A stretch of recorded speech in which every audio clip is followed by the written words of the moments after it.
Hello friends, ముక్కుకి and కళ్ళకి మధ్య గొడవ చూద్దామా.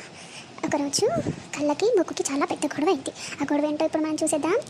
ఒకరోజు అంటుంది ముక్కు, హే కళ్ళు, నువ్వు పెట్టే అద్దాల వల్ల నా ముక్కు షేప్ అవుట్ అవుతుంది, నాపై మరక పడుతుంది, పైగా బరువుగా ఉంది, ఏంటి ఈ నాన్ సెన్స్, నువ్వు తీస్తావా లేదా అని కళ్ళతో గొడవ పడుతుంది.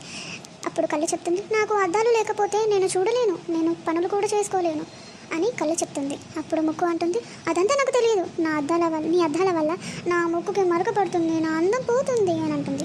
అప్పుడు కళ్ళు చెప్తుంది, దేవుడా, ఇక నాకు నువ్వే దిక్కు, ఇవి తీస్తున్నా అని చెప్పి అద్దాలు తీసేస్తుంది కళ్ళు.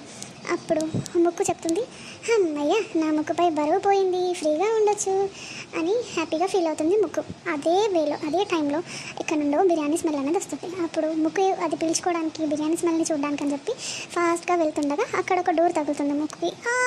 కింద పడిపోయానే, హే కళ్ళు, ఏం చేస్తున్నావు, చూసుకోవాలి కదా, నన్ను పడేసావు అని చెప్పి కళ్ళని తిడుతుంది ముక్కు. అప్పుడు కళ్ళు చెప్తుంది, నాకు అద్దాలు లేవు కదా చూడటానికి అని కళ్ళు మాయకంగా అంటుంది. అప్పుడు ముక్కు అంటుంది, ఇప్పుడు అవి కళ్ళకి అప్పుడు అద్దాలు పెట్టుకోవడానికి ఇప్పుడు ఇంకా ఛాన్స్ కూడా లేదు, నా ముక్కు పగిలిపోయింది, ఐఎమ్ సో సారీ కళ్ళు, చిన్న మరకతో పోయేది, ఇప్పుడు పెద్ద డ్యామేజ్ చేసుకున్నాను అంటుంది.